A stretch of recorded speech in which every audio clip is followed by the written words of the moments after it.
Hey guys, I'm back. How are you all doing? Today we're gonna talk about sunscreen because a couple of weeks ago I talked about how to naturally boost your collagen, and I thought this would be a great sequence because A, the weather has been amazing, and B, the sun is the biggest accelerator to breaking down your collagen. So here we go, sunscreen 101. Oh, I completely forgot to mention, hey everyone, my name is Sarah. I'm the founder of Naya Skincare and I'm the chief ingredient nerd here. I absolutely love ingredients and what they can do for your skin. We meet here every other Saturday to get together to talk about all about skincare and what is happening in the industry. It's a really informal get together in a very comfortable setting. So without further ado, sunscreen 101. Before we're actually jumping into sunscreen, I think it's really important to understand why do we actually need sunscreen? Because actually, the sun has to offer us a lot of benefits. It offers us warmth from infrared light. It offers us sight so we can actually see things through visible light. And it offers us something that we can neither see nor feel. And that's ultraviolet light. And it's really important to understand the distinction between those three when talking about sunscreen. Scientifically, it has been proven that the ultraviolet light is a human carcinogen, meaning it contributes to the development of skin cancer. Obviously, as said, the sun is offering us many other benefits. There is no denying that. However, it comes with severe risks, and everything in life is with nuances. It's neither black nor white, it's shades of gray. And it's really important for you to understand, knowing how you can protect yourself the best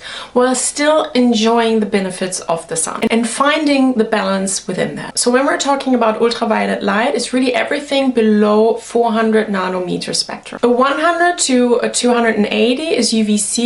That's something we're not even going to touch on and talk about because typically it does not really cross the ozone layer to really reach the earth unless you're living in certain areas. But it's really beyond the scope of this video. Then you have UVB lights, and that ranges between 280 to 320 nanometer. So now UVB is actually making 5% of the ultraviolet spectrum. And then we also have UVA that not many are talking about, which I'm actually going to lump together because there are two different versions. There's UVA1 and UVA2, and they range from 320 to approximately 400 nanometer spectrum. So as said, we have UVC, but let's forget about them. And then we have UVA and we have UVB. Let's start with UVB. UVB really hits your skin in the most superficial way, but it contributes to burning. So think of B in the UVB for burning. And with UVB, given that you can get burned, it can cause a lot of issues such as cancer and precancer. Now, it does also contribute to the vitamin D synthesis that our body is producing. And that's where some people claim that they don't want to apply sunscreen because then they can't produce vitamin D and da-di-da-di-da-di-da. However, that's not really correct. We will address that later in the video. UVA penetrates the skin deeper, approximately 20 to 30%. It hits the dermis, and that's where it contributes to skin aging. The breakdown of collagen, the breakdown of tissues, the production of fine lines, wrinkles, the creation of pigmentation, as well as certain types of skin cancer. So actually both of them are contributing to skin cancer. UVB and UVA. UVA more so for aging and UVB for burning. With UVB, your body gives you a warning signal when it's over consuming UVB rays. However, with UVA, your body doesn't give you a warning signal. It doesn't burn, it doesn't do anything. So you don't know when you're actually over consuming UVA rays. And another difference is as well between those two rays, UVA, because the wavelengths are longer, it does penetrate through the glass as well. So UVB get blocked from glass, window glass, but UVA penetrate actually window glass. So I'm actually sitting here right now next to a window whenever I do my videos for you. And every time I sit here and I do my thing, I get ready, I am applying sunscreen. Also, interestingly, UVA and UVB diminish your skin's immune response. What does that mean? It is interesting, and I want to mention it because for some diseases like psoriasis, where your skin is so revved up that having that diminished response actually calms the skin down and makes it appear better in that moment. And that's where it's interesting to note, because oftentimes people with psoriasis often think and say, let me just sit out here in the sun, enjoy the warmth, because it makes them feel better, and they don't have that response, and they actually put them in risk to develop skin cancer. So that's why it's important to understand there is a really fine balance of how much your skin actually needs, whereas actually you want to protect it most of the time. So let's get into some of the technical details, into some of the terminology as well. Let's go. And let's start with SPF. What does SPF stand for? SPF stands for sun protection factor. It was really created to communicate to the consumer what the sun protection factor is of a product. So basically your protection against the UVB rays. What it actually means is how much time can your skin stay in the sun without burning. And that very much is different from skin type to skin type, if you are a fair, light person, medium, or you're darker skin tone person. So let me share with you an example. If it takes me to get burned 10 minutes and I'm using an SPF of 15, I times the 15 times the 10, and that gives me 150 minutes to stay in the sun using the SPF 15 to then actually reach that level where my skin starts to burn. And you might think right now, well, that's great, 150 minutes are plenty, I don't need more than that. But that's false sense of security, because the SPF 15 only really hits 94% of the UVB rays, where SPF 30 goes up to 97% and SPF 50 goes up to 98%. Now you might be thinking, well, that is a really small change between 1 and 2%, but it's actually protecting you a whole lot more. It's protecting you 50% more. I would always use SPF 50 on my face, because on your face the signs of aging show the quickest, and also on my hands. Those areas are constantly exposed to the sun and to UVB and to UVA rays. As a rule of thumb for me, 50 on my face and on my hands. There's also another reason why I want to be in the range of an SPF 50, because of the reason how SPF 50 is actually determined in a lab. When you are testing your sunscreen to determine, okay, how much protection do I have against UVB and UVA, 2 milligrams of the sun cream is being applied to a volunteer on approximately like a square centimeter. Exactly 2 milligrams, which is the recommended dosage per square centimeter. However, on average, majority of the users are always using 0.5 milligram to 1 milligram per square centimeter, which is far below what actually has been tested in a lab. That means we're always using less than what we actually have to use to get the full protection that is being put onto that bottle. So you're far below to actually reach that SPF and that UVB and UVA protection. And I'm not, I'm not a sort of head to toe slather of sunscreen, but I like to put some kind of on my nose and the area where the sun really hits.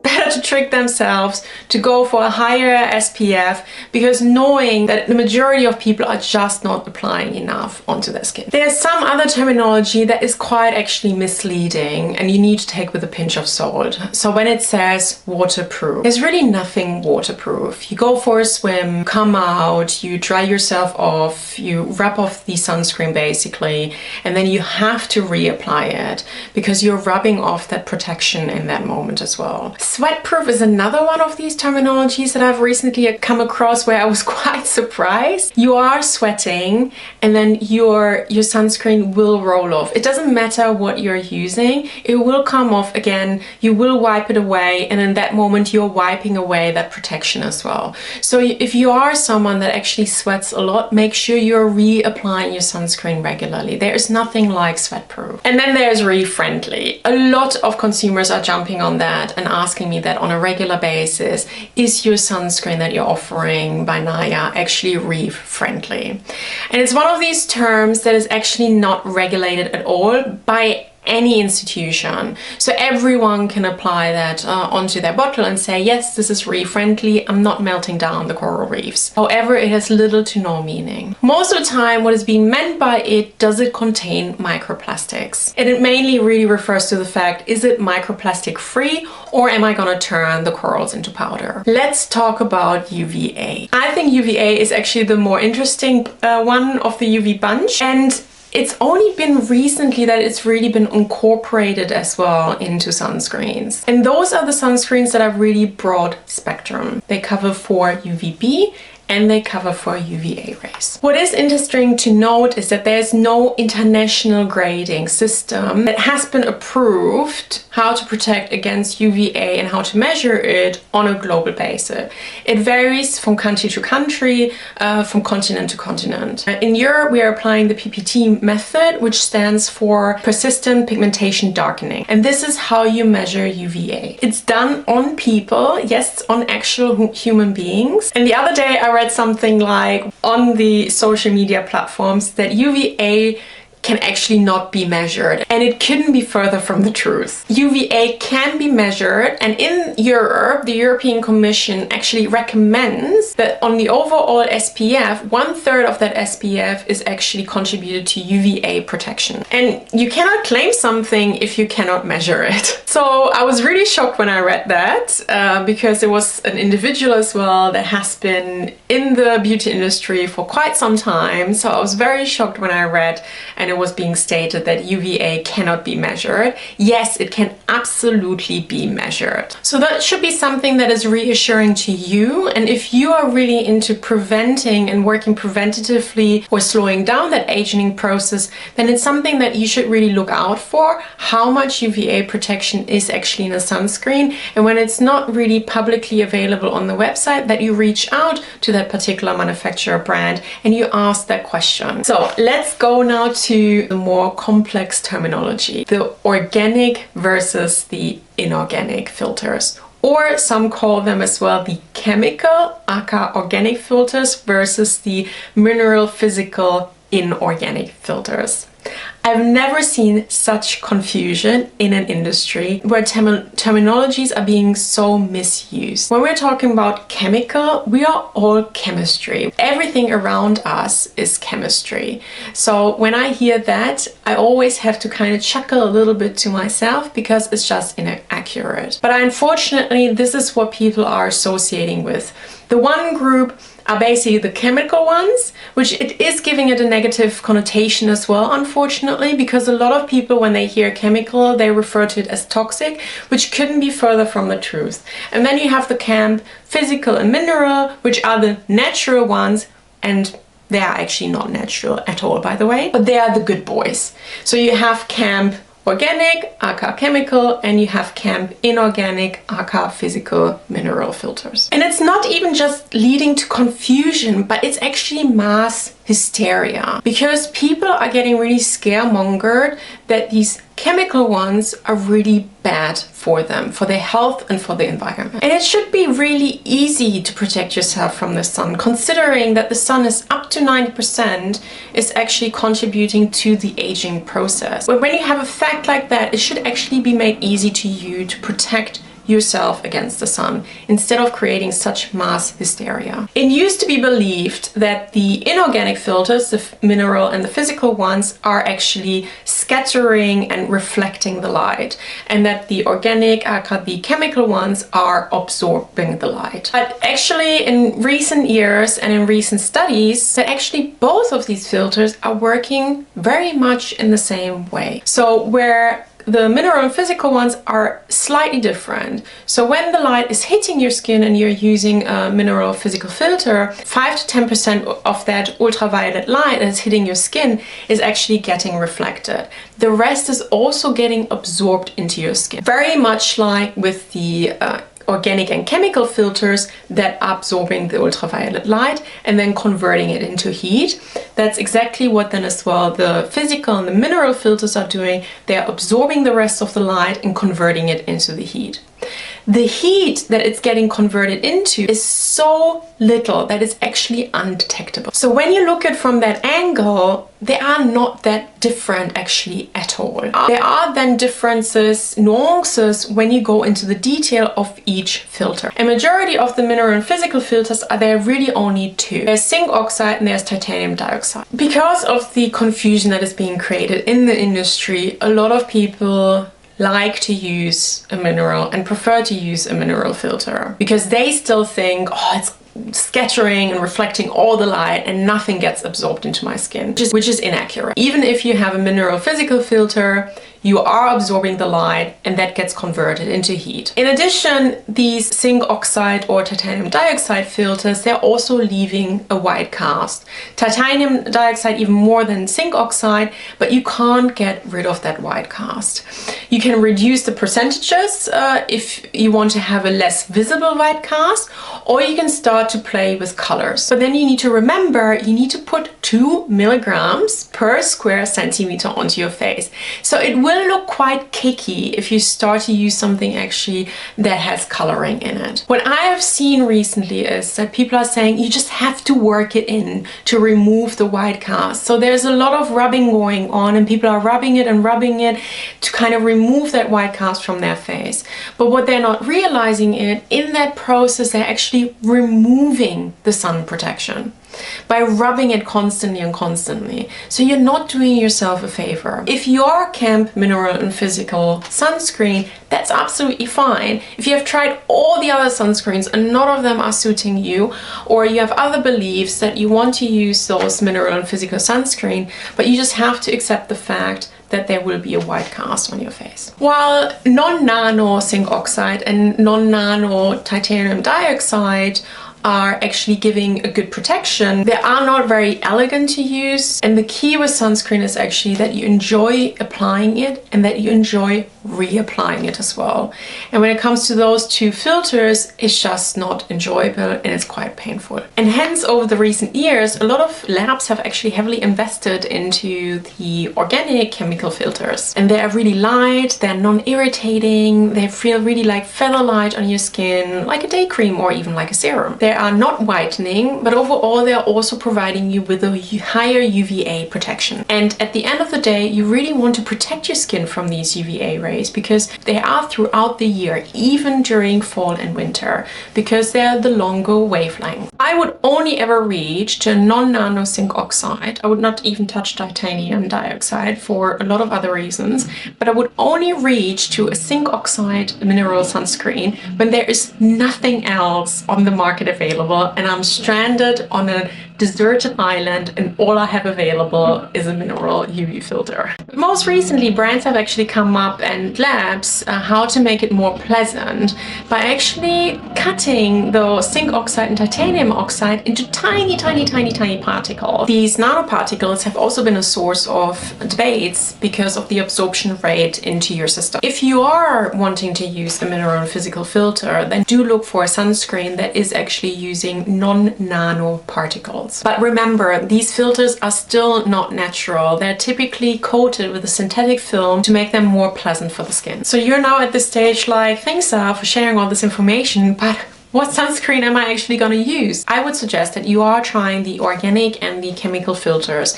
And if nothing of those one works and your skin is irritating or gets rashes, pimples, etc., that you are only then going really to reach for a mineral filter. In addition to that, you have to understand in what environment you're living and what your skin is requiring. So do you live in an environment that is really dry or more humid? And does your skin tend to be on a drier side or on the oilier side? And based on that as well, you have to adjust the application of your sunscreen. If you are actually in a more dry environment, you have really dry skin, you probably want to use additional products underneath the sunscreen. And if you are in a humid environment and you're quite oily, then all you probably need is a sunscreen. For your reference, I've copied my diagram over there that is sort of giving you an indication what products you need to apply before your sunscreen. But it does really heavily is depending on your sunscreen as well. If it's an oil-free formulation, non-comedogenic, or if it's a very rich formulation. For example, our product, our everyday sunscreen SPF 50, is a feather light formulation that is oil-free and non-comedogenic. I hope you find this helpful, but if you have any questions around that, please leave me a comment below. I often also get asked, can I use sunscreen on my infant? And that heavily depends on the age of your child. If your child is below 6 months, the skin of your child is yet not fully developed and it's much thinner and hence more prone to skin irritation. And also the absorption rate is very much different because of the thinner skin. When your child is more than 6 months old, you can apply the sunscreen and you can go buck wild. On another note, I also get a lot of questions asking me, what about a spray? Can I use that to actually reapply my sunscreen? I'm not a big fan of sprays because of what I outlined and explained earlier. You have to evenly apply your sunscreen for the protection that it's labeled and claimed on the bottle. And a mist doesn't give you that application. You're spraying it around on your face, you might hit someone behind you, you might not even hit your face, the wind is coming by and blowing half of the stuff away, so you don't get an even distribution and you're not reaching what has been tested in a lab. So you're applying probably far less. That's why I'm not a huge fan of that. I would always use a pump bottle to actually get the right amount. Then you also can always measure using your fingers and you can measure it in that way how much you should reapply for your face and for your neck. In that regard, just be conscious. It just doesn't evenly apply your sunscreen. And it does give you a false sense of security in that way as well, which I simply don't like. Here is a note to the wise. Whenever you're buying a sunscreen, flip the bottle and have a look what is in the bottle. What kind of filters are in the bottle? Check out those filters and then you can always head over to our blog, type in the search bar overview of UV filters and our blog post will come up that has outlined the most common filters being used in sunscreen products. You can then assess in which sort of like category I put them. There are 3 categories. One is like I use them, second one is doubtful, and third one is I absolutely don't touch it and put it on my face. Only if I'm on a deserted island, there's absolutely nothing else, and then that protection is still better than being bare under the sun. But you can really check then each ingredient and it hopefully gives you an indication of what type of UV filter it is. Otherwise, always feel free as well to contact me, leave a comment below if you find a filter where you're just not sure, and I'm happy to help. There is also a huge difference when it comes to Europe and other continents. In Europe, you have around 27 UV filters that can be used to create a sunscreen formulation. So Europe has really heavily invested into finding UV filters that are pleasant to use, that are less irritating or absolutely not irritating at all, that are really feeling feather light, because the skin cancer is increasing year by year. In addition, the way you actually calculate like an SPF or UVA is very different to how we do it in Europe. So it's just something for you to be aware as well of when you are making your final purchase decision, so you are in control of your skin health. I would always encourage you to do more reading. Like if you want to educate yourself, absolutely do that, because you are then in charge and you are becoming more aware of the situation. So head over to my website. There is plenty of free material available that you can really educate yourself, and everything is underpinned actually by third-party scientific literature.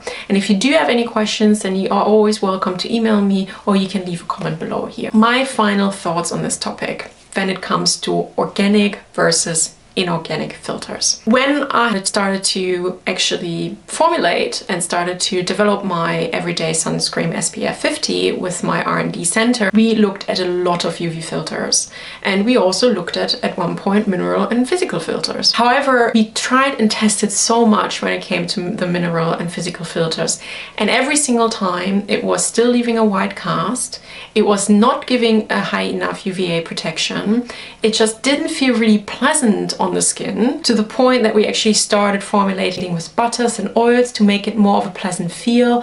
But when I wanted to have really an oil-free formulation and a non-comedogenic formulation, so even oil-be prone skin was able to use it, or you were able to use it in a humid environment. I mean, imagine plastering oils and butters onto your face in a very humid environment, 80 to 90%. It would just be melting off your face, and there your protection would be gone as well. There's a lot of reason why I actually decided against it, from the white cast, from the not very elegant feeling of it, from just not high enough UVA protection. Well, titanium dioxide was not even a question, because there's just so much debate around it, and there is just not enough scientific literature available that confirms that it's safe to use.